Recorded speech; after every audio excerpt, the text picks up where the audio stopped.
Guys, pakinggan natin yung payag ni Daddy Melbs, yung nag-viral sa TikTok o sa nakimji siya guys dahil sa TV at pinalabas yung anak niya o anak-anak niya sa nakinood ng TV sa kapitbahay. Ito na guys, nagpayag siya o nagsalita niya sa guys tungkol sa mga nagbabasa kanya, mga nagsabi ng mga negative. Pero dito lang tayo sa positive lang tayo dito kasi ganun nga, maraming basher, maraming negative comment at saka yung mga content creator nakikisabay na rin sa issue. Mayroong negative, mayroong positive comment, pero nandito tayo sa positive kasi sa gayon nga nawala na po sa kalagayan niya sa bata, hindi sa kanya dahil kundi sa bata.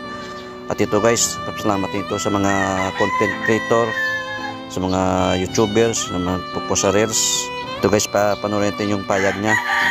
At saka hindi na sa maraming alok na bigyan sa ng TV, pero hindi niya tatanggapin dahil sa gayon nga wala silang kuryente. Meron nga mga comment na bibigyan, imbes na bigyan ng pang bili ng TV, pang ano na lang ng pagkabit ng kuryente para sa gayon kung makapira sila o may magbigay ng TV, may TV na sila.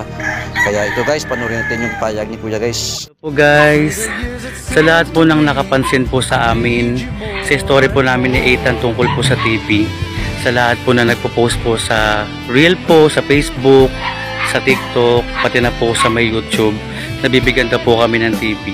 Guys, sulitin ko po sa inyo lahat, sa mga content creator po, sa mga vlogger, sa mga TikToker po na magkasabi po na magbibigay po sa amin ng TV.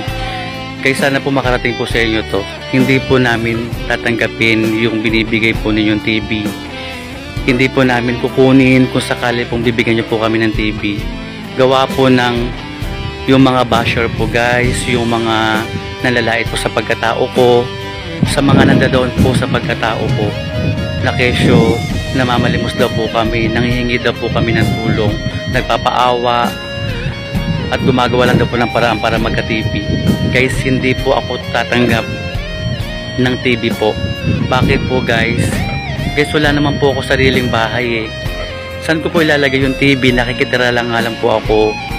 Makikita nyo po dun sa istorya po sa may KMJS, nakikitira lang po ako. Wala po akong sariling bahay. Kaya sa lahat po na may gusto magbigay po ng TV sa akin, sobrang salamat po sa inyo. Bigyan po kayo ng bless ni God at lalo pa po kayong bigyan ng blessing sa araw-araw.